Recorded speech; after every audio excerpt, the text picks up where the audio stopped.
আসসালামু আলাইকুম। এখন আমরা দেখব নিউটনের প্রথম গতিসূত্র, অথবা আমরা বলতে পারি Newton's first law of motion.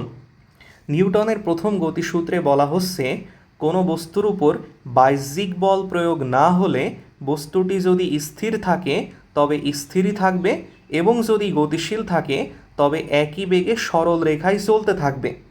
তো এখন আসো, এই সূত্র দ্বারা আসলে কি বোঝায় সেটা আমরা একটু বোঝার চেষ্টা করি।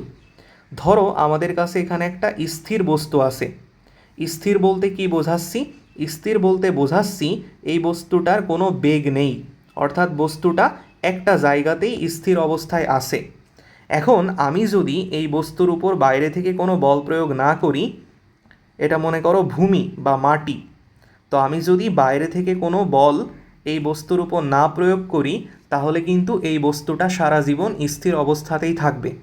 তুমি একটু চিন্তা করে দেখো যে তোমার টেবিলের উপর ধরো একটা কলম আছে। তুমি যদি এই কলমটার উপর কোনো বল প্রয়োগ না করো, তাহলে কিন্তু এই কলমটা কখনোই তার স্থান পরিবর্তন করবে না। আবার এই সূত্রের দ্বিতীয় অংশে বলা হচ্ছে, গতিশীল বস্তুর উপর যদি আমি কোনো বল প্রয়োগ না করি, তাহলে একটা গতিশীল বস্তু সবসময় সমবেগে সরল রেখায় চলতে থাকবে। এটি হলো আমাদের নিউটনের প্রথম গতিসূত্র।